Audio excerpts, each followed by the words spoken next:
we can probably do more things in the world of digitalization. Now the chambers, we are in a challenge. So if you can probably develop this idea, I think will be fantastic. What? Yeah. Sorry, can you repeat that? What was that? Sorry, Juan. The chambers are in a challenge. The digitalization that we are all the chambers taking now in place, so that particularly after the pandemic. So how could be this is one of the examples. This is this virtual webinar. In the past, we used to do on a physical presence, and now we are doing more things. And how could be the more collaborations in the digital world? Okay. Yeah. Okay. Perfect. Well, yeah. I'm okay. Well, we're rolling now, so some people are joining us.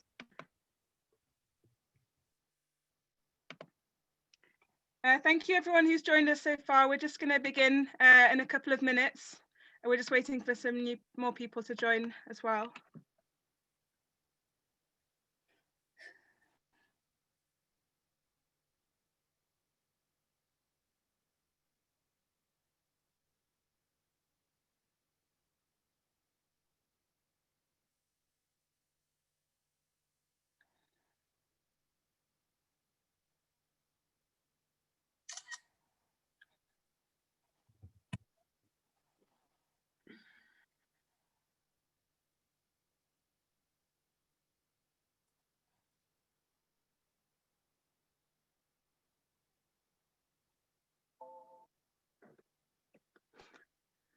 Great, thank you everyone who's joined us so far. We're just going to wait another minute or so, some more people to connect, and then we'll be getting started.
Great, well, thank you very much for joining us, everyone. I think we'll get started now. So on behalf of the Spanish Chamber of Commerce in the UK, thank you for joining us for this morning's 10th Meliá Business Breakfast session of 2020, to which we're delighted to be welcomed by Adam Marshall, who is the Director General of the British Chambers of Commerce Network here in the UK.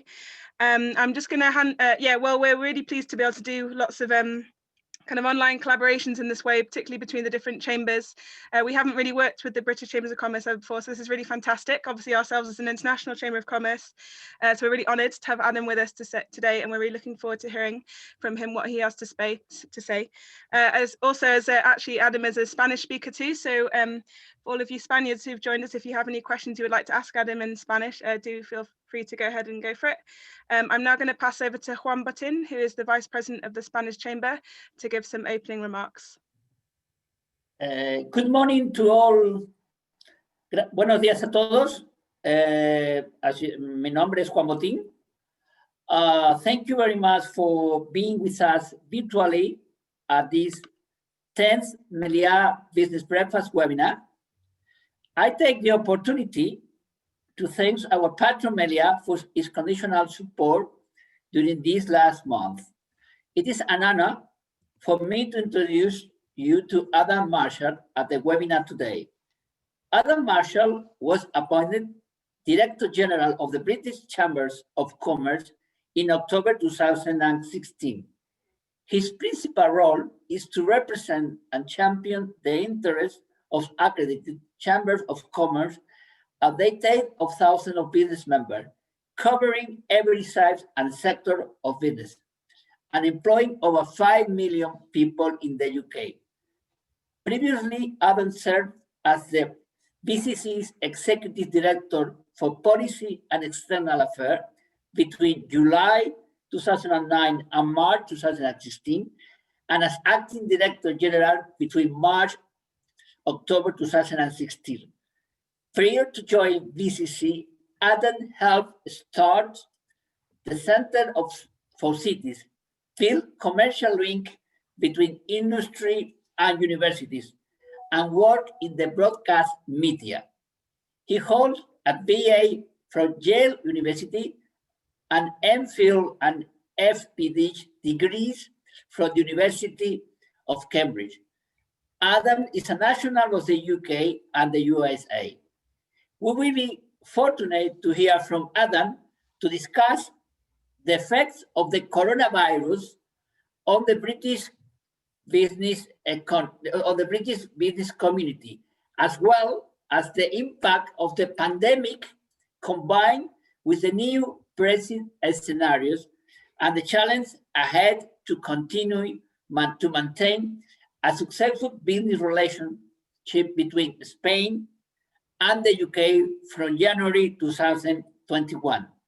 How to strengthen the collaborations between public administration and the private sectors and the key roles that chambers of commerce are expected to play is a nice topic to see.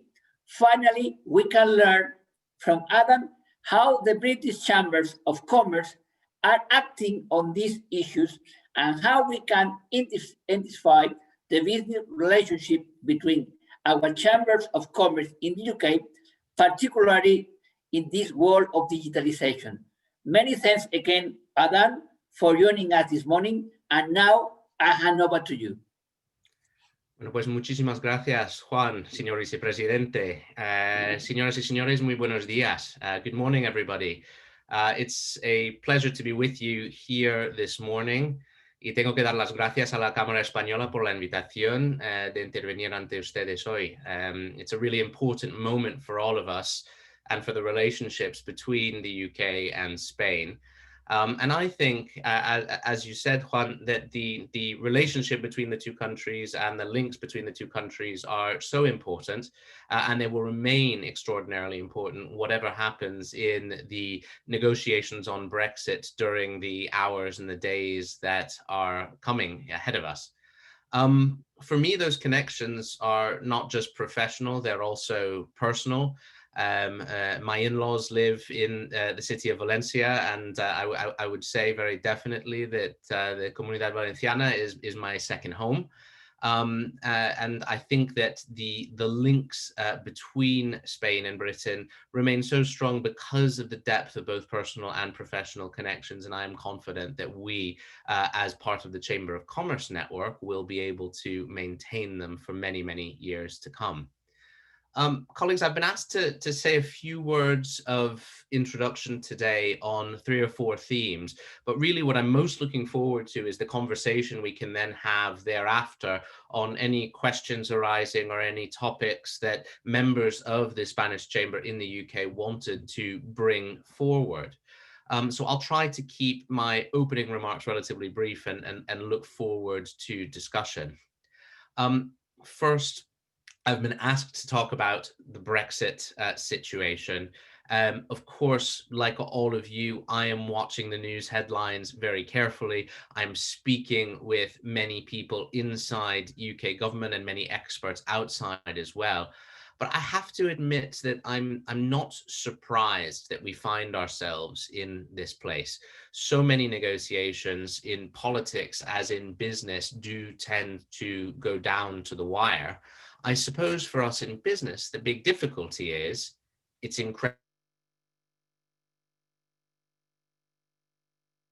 between the two sides that allows trade to continue successfully.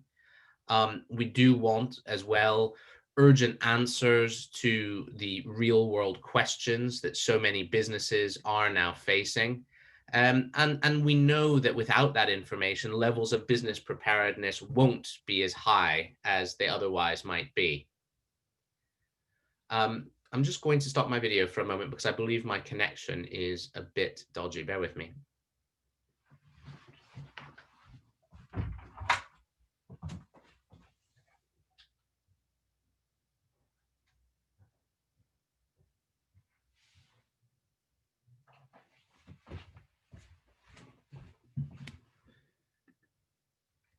Colleagues, can I check that you can hear me? Yeah, we can hear you perfectly. Thank you. Sorry, I had one of the issues of our age, which is an internet connection issue. No problem. So as I was saying, levels of business preparedness are not as high as they might otherwise be if companies had more detailed and precise information to hand. Right now, there are a huge number of areas, whether it be on the movement of goods across borders, how you provide services across borders, or how you move data across borders, where we simply don't have actionable information to hand. And the British Chambers of Commerce has been campaigning for that information. We've stayed out of the politics and the ideology of all of this and said, let's be pragmatic because we're business people. We need information that we can act on in order to prepare for change. My hope is that more of that information will be forthcoming in the coming days, even though it's now so incredibly late in the day for so many businesses, and that an agreement can also unlock easements and adjustments during the period after the new year as well. I'd like to see an agreement between the two sides become a platform upon which to build rather than a ceiling for our aspirations for UK-EU trade. And I say that as someone who believes that businesses will always find a way, but at the same time that governments should never stop trying to make doing business easier for them when it comes to questions of international trade. So on Brexit, we're all watching, we're all waiting. And I think all of us in the business community would like to see an agreed result rather than one that results in dislocation, difficulty for so many businesses, and of course, impacts on people's livelihoods as well. When we look beyond Brexit, though, to the future, we remember that sometimes life in business is not just a question of what happens over the next 6 months, but indeed what happens over 10 and 20 years. And what my hope is that we can, as chambers, find ways to support that two-way trade, no matter what happens over the period to come. Because as private sector organizations, we have the ability both to advise and to help businesses connect across boundaries. I think about the function of the Spanish Chamber in the UK. I think about the function of the British Chamber of Commerce in Spain, which is a key part of our global business network in 63 countries all around the world. I think as well about the 53 regional and local chambers of commerce in the United Kingdom. It's a powerful network of business, by business, and for business. And whatever our politicians ultimately end up deciding and doing, we in business have some of our own fate in our own hands. And through this incredible family that we have of the chamber network, I think we can overcome some of the obstacles that may find in our way over the coming months. So that would be my hope for trade as we go beyond Brexit for the UK and Spain.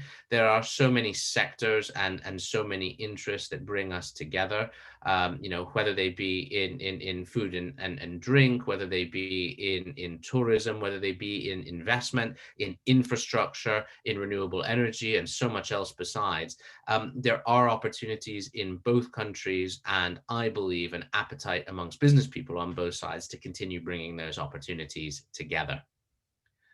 The government and political landscape of the UK was the third theme I was asked to comment on by way of introduction.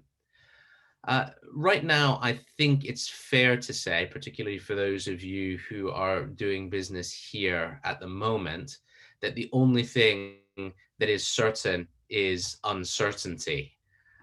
We have so much going on at the moment in our political life in this country. And as you notice, the UK government tends to change the rules very often. And I think that's been the biggest frustration for businesses during the COVID pandemic, is we have seen various sets of restrictions and rules various types of support for businesses that have been affected that again has been changed extremely often, and some real confusion amongst companies as to what they can and cannot do and what their workforces can and cannot do. So we have set, as the British Chambers of Commerce, 5 tests for the UK government that we think they need to meet in order to give businesses a platform to recover. The first is that their measures are, effective and efficient. So far, many of them have been a little bit questionable, and the evidence base upon which they are based has been relatively unclear. They need to be well evidenced. Second, we talk about clarity. You can't have a situation in this country where in one area a certain type of business cannot open, and in another area that same type of business can open when their coronavirus rates are the same. It's not particularly sensible. The third area, of course, is we do need to see support for businesses, and I think the UK Treasury has provided some of that support for employees, but now the question over the coming months is one of business cash flow. So much it depends on cash over the next 3 to 6 months. I think that's going to be an extremely big issue. The fourth is around testing. We'd like to see mass testing available to businesses at low cost and in workplaces so that whilst we wait for vaccines to start having an impact, we can keep the economy open. And then the fifth is really to have a long-term strategy and to say, here's what's going to happen, in different scenarios over the next 6 to 12 months to give businesses more confidence. I think we need to see that because right now we are in a situation where every couple of weeks we see change in the business environment, and that is causing, unfortunately, many businesses to suffer extreme damage, particularly in the hospitality, leisure sector, retail sector as well, accommodation, and aviation.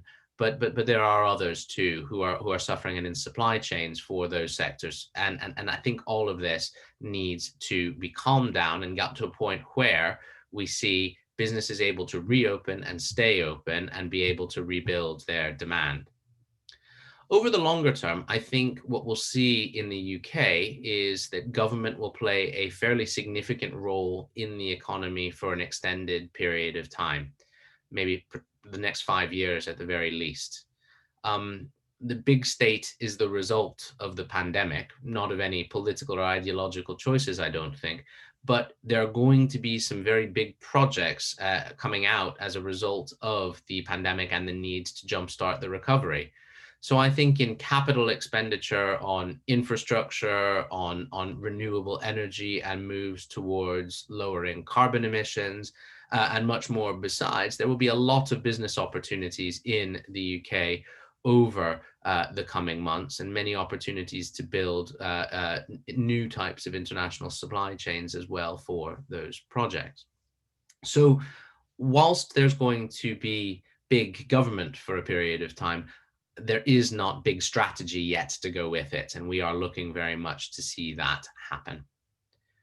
I suppose the fourth and final area I wanted to mention by way of introduction was just a couple of more words on the Chamber of Commerce family.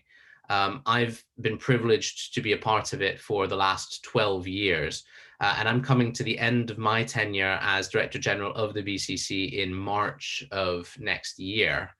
But I remain so impressed, committed, and positive about the role that this great global network can play. We have a UK network here. We have bilateral chambers like yours in this country. We have British chambers bilaterally around the world.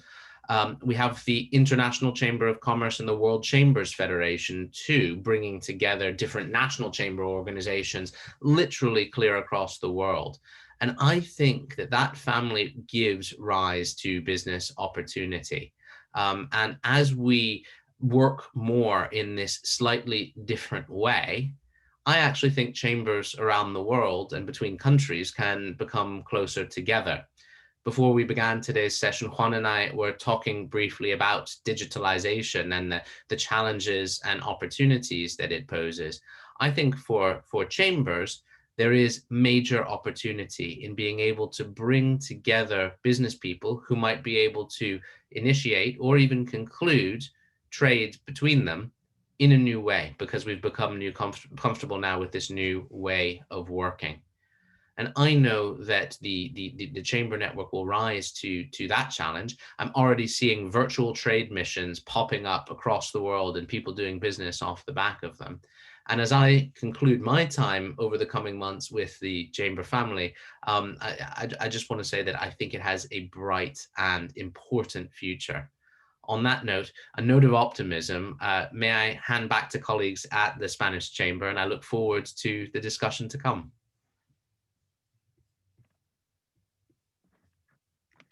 Brilliant. Thank you very much for that. Thank you very much, Adam. That was, yeah, really, really interesting, really insightful, and very timely, obviously, as well, with the matter of weeks we have left to go before the end of the transition period. Okay, everyone. So please do write in your questions for Adam now. There's two options for doing that. You can either use the Q&A function there or the chat function. Either one works perfectly, and then we can ask those to Adam. Okay, so we have one, Adam, from Judith, and she says, what kind of UK-EU agreement can be reached at this point that would allow to continue talking in the next year?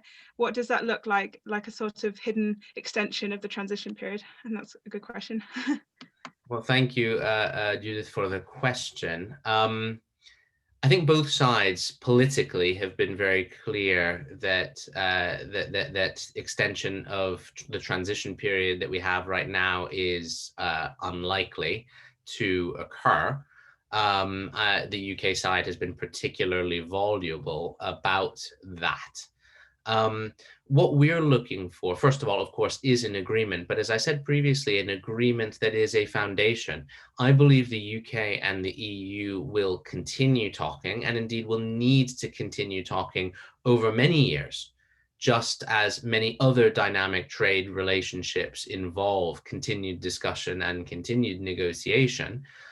So that, that trade can be not just stabilized in the early days, but increased and improved to mutual interest as well over time.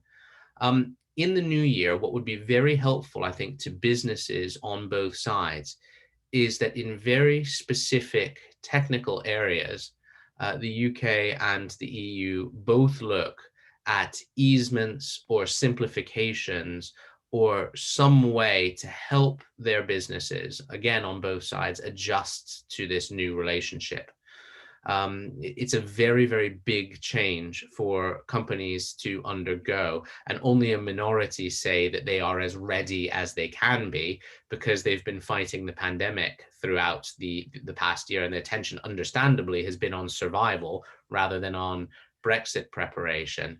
So some form of easements and simplifications in the first 6 months, I think, would be extremely helpful on both sides. Brilliant, thank you very much. Another question we've had from Elena. She says, she's seen that you're a member of the Prime Minister's Business Council. Could you tell us a bit more about your role as a member of this and how you can influence decision making in that way? Yes, there were prime ministerial business councils of that type under Theresa May. Things have been somewhat different in the current administration. Of course, talk to them very regularly as well at number 10 in the business department with Michael Gove, who is responsible for the Brexit transition, and elsewhere. So, there is constant communication between us in the world of business and UK government departments. I think what's been interesting over this period is we have seen responsiveness to a lot of the things that we have asked for.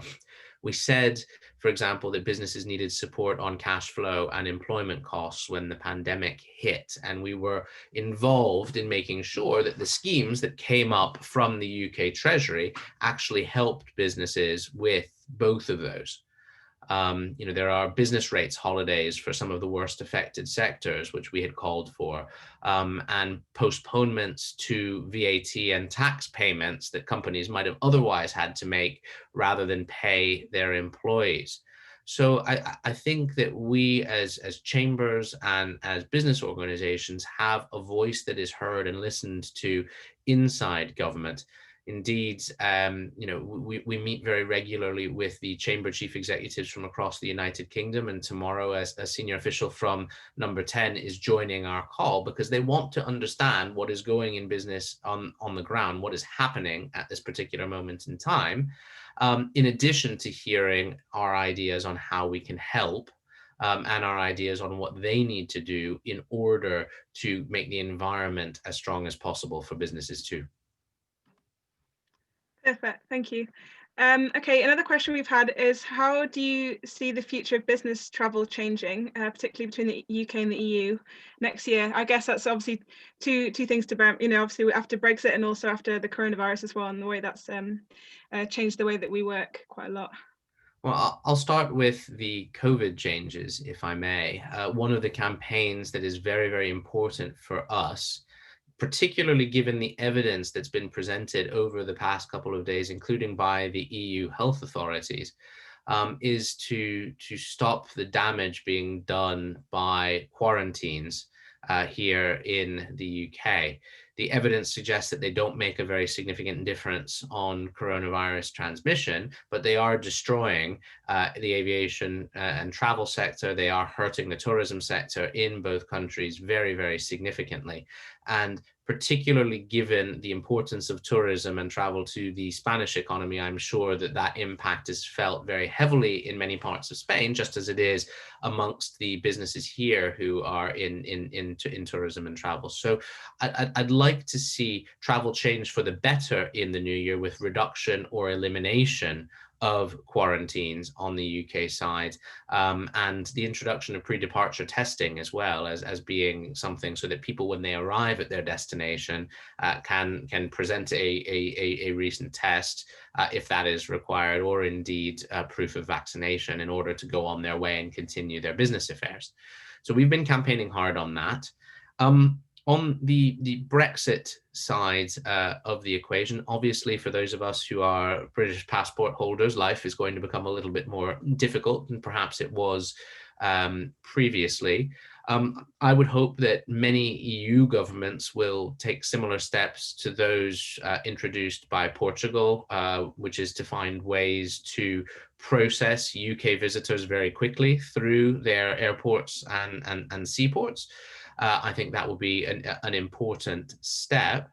And I also think that we will want to see, over the time, if the UK and the EU can arrive at some mobility arrangements that make it easy for business people and for others to move around with control, but with relative ease.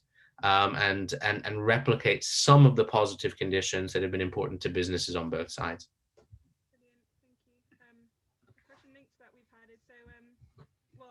We call these events the Meliá Business Breakfast events because we normally hold them in collaboration with Meliá Hotels International. It's a really, I'm sure you're aware, big Spanish hotel chain. And obviously we haven't been able to do that this year because of the pandemic, which is a big shame because we love being hosted by them. Their hotels are very, very beautiful. But Adam, who is the manager of Meliá White House, it's the largest Meliá hotel in the UK, he's asked so as well as business travel, how do you see the future of business events returning, especially in London? Yes, thanks, Hannah, and thank you, Adam, for your question. It's always nice to have someone with the same name on an event like this.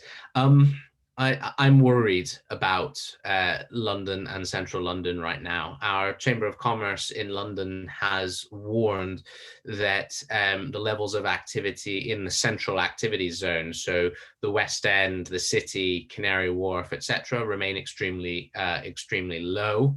And there are a lot of businesses in those areas that depend on passing traffic and on business travel and events.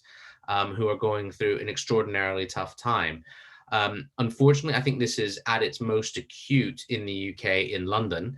There are some other cities where we're also seeing similar levels of difficulty. So Manchester, Glasgow, Edinburgh, and to a lesser extent Leeds and Birmingham as well, also seeing extremely big falls in footfall in town and city centres. Smaller cities and places where people can drive to get to work or to leisure activities or whatever else are seeing a faster bounce back. Very definitely. So London is our single biggest concern in this respect. And I think we have to look to a world where travel patterns into big cities like London will be permanently different. But what we don't know yet is where they're going to settle. You know, you've had some people say through the pandemic, no one's ever going to commute anymore. It's going to be over. I don't think that's the case. I think a lot of people miss being in a workplace and collaborating creatively with people, and may say in future, perhaps I'll do that 2 or 3 days a week and work the balance of the time from home. So we don't yet know where working patterns are going to land. My hope that business travel can get restarted, I think, will also restart quite a lot of other activity in our big cities, and particularly London. And we will see more meeting and more events activity if that is the case. But I think it's going to be a slow build back over time rather than a quick rush back in. So for at least the short-term future, you think that the virtual events are kind of here to stay for a while as well, and into the future it might be much more of a kind of a mixture of both online and offline. Yes, I think that's right. And I think the challenge for all of us, whether we're in chambers of commerce or any other type of events business, is how do you make a hybrid event where you have some people in person and some people joining virtually? How do you make that come to life for all participants? I think in our working culture, some of us have had flexible or agile working cultures for a long time. And it was the person who was at the end of the video camera that was always the isolated one, and everyone else in the room was, having most of the conversation. I think things have reversed right now.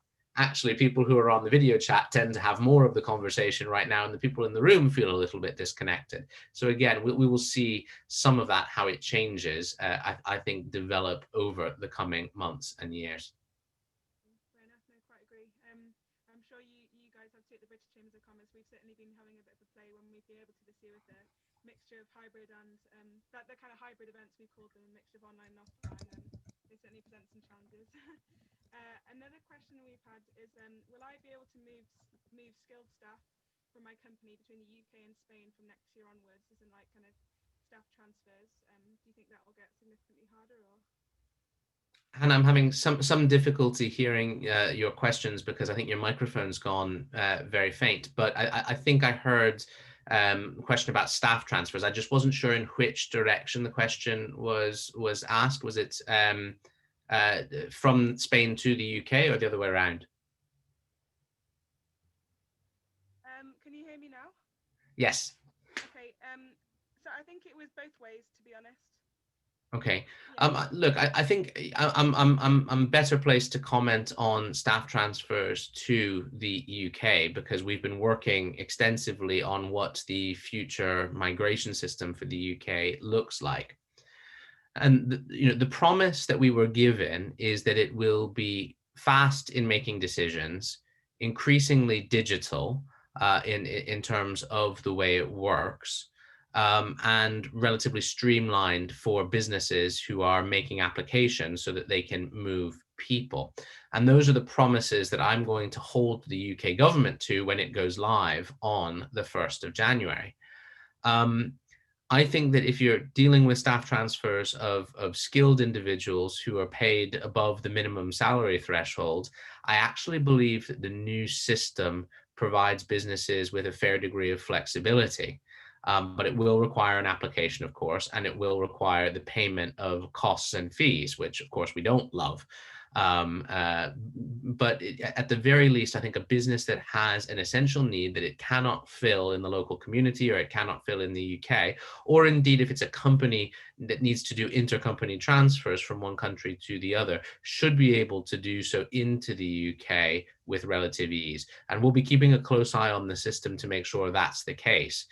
they're talking about decisions being made on all applications within 3 weeks, which would be a very significant change from what has been seen previously. And if we can get them towards a what I would call a culture of yes, rather than a culture of saying no and then going back to the application, then I think that will be an improvement indeed. Great, thank you. I'm sorry, I think I've got some problems with the microphone, but we'll keep going. Can you hear me okay, Adam? I can just. Okay, another question is, how will the UK replacement for EU funds work, and how will my company be able to access these opportunities? The replacement for EU funds is called the UK Shared Prosperity Fund. We are extremely frustrated that it is taking the UK government a very long time to set out its criteria for this replacement and how it will work. We also have open questions too, in terms of big infrastructure projects, on how the funding that came through the European Investment Bank may be handled in future, and how the UK government, the Treasury, the British Business Bank, and others may pick up that role and make sure that there is funding available for those projects too. I think this is still a very open set of questions. It's ones that we push on very regularly, and we understand and agree that firms need criteria as soon as possible for this, so that they can put in applications for projects, whether they be on regeneration, whether they be on infrastructure or whatever else, and bring those to fruition, because they have long lead times and you need to be able to make these applications early.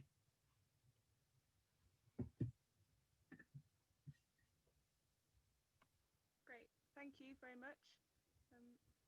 Can you hear me? Just. Okay, how can my business have a say in the decision making of future trade negotiations? That's a very big question. I think the UK government has set up a number of different groups that advise it from the business side on trade negotiations for the future. I'm part of a number of those myself. And what I try to do is listen to what we're hearing in chamber business communities, and then put forward those thoughts and ideas to the UK government. A lot of times they're now committed to putting SME chapters into trade agreements in future as well, in addition to some of the other types of provisions that go in. So it's opportunity to talk about things like simpler customs procedures or single windows, so that SMEs can get all of the information that they require in order to import and export, etc. So I actually think the evolving process that the UK has for working on trade agreements is relatively open. And I think there will be many opportunities to contribute.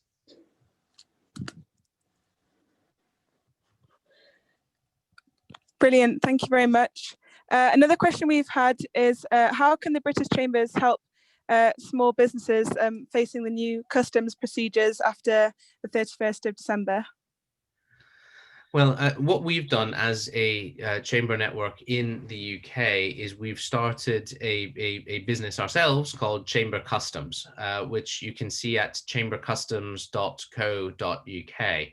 And what my colleagues are working on at the moment is helping smaller companies who need to be able to process import and export declarations when they're moving goods between the UK and the EU after December 31st. And we've trained up about 150 people around the UK in different places, different towns and cities, who are able to process those import and export declarations for customers of the chamber. We think that will be important. We regret that businesses have to do more form filling, but if they have to do it, we would like them to be able to do it with a trusted third party like a Chamber of Commerce, in order to make sure that they can move their goods around. So we've tried to basically be as pragmatic and practical as we could, and said, this is a service that we can try to help businesses with. And of course, chambers will still be taking questions from members about issues arising. And in many cases, those questions that businesses ask their local chamber make it to us at the British chambers, and we then put them to the UK government. So there's a direct ability to not always solve the problem immediately, but if it's a new problem, take it to the highest levels. Fair enough. Thank you very much, Adam. Okay, we've just had one more question. We've touched on this a little bit before, but just slightly different. How do you see the future of the chambers working in a virtual and digital world? So, you know, both the international chambers as well as the British Chambers of Commerce network and the different ones across the UK. I think we need to get closer together, and I think this format allows us to do that. I was thinking about it the other day. I was on a World Chambers Federation call with colleagues that I'm working very closely on a specific project with. One colleague was in Nigeria, one was in Switzerland, one was in New Zealand, one was in the UK like me, but in Scotland. You know, the ability to work in this way, and what the final one was in India, actually, and the ability to work globally in this way and problem solve and get things done. I think we've taken 5 or 10 years of advances in 5 or 10 short months. And I think that applies equally to chambers of commerce in terms of the way they are adapting and connecting their members. And my hope is that we do engage more digitally, that we have businesses more ready and willing to do that as well. And that as we get to the future, I would love to be able to get back to in-person events too, because there is so much positive benefit in them, but to have them complemented by this sort of virtual event. Brilliant. Thank you so much, Adam. I apologise for those technical errors. I'm now using the audio in a different way. Hopefully it's working a little bit better. Yeah, but thank you so much for sharing your insight with us on all those different things. Yeah, such an interesting time, but it's fantastic to have the British Chambers of Commerce network and all the different agendas and activities that you guys provide, and ourselves and the other international chambers too, to kind of support businesses through this very strange time indeed. But yeah, thank you for your time today. We didn't get any questions in Spanish in the end, but that's all right. And thank you everybody who joined us and for contributing with your questions too. And yeah, please keep an eye on our website on the for other upcoming. We still have a few more events going up to the end of the year, so it'd be great if you could join us for those. And yeah, do have a look at the British Chambers of Commerce website too, to see all the different activities and services they provide, because it's a fantastic, really fantastic network as well to support businesses, be that Spanish or British, that are operating here in the UK. But yeah, thank you so much for your time, Adam. Absolute pleasure. Muchísimas gracias a todos. Thank you. Goodbye. Bye. Thank you, everyone.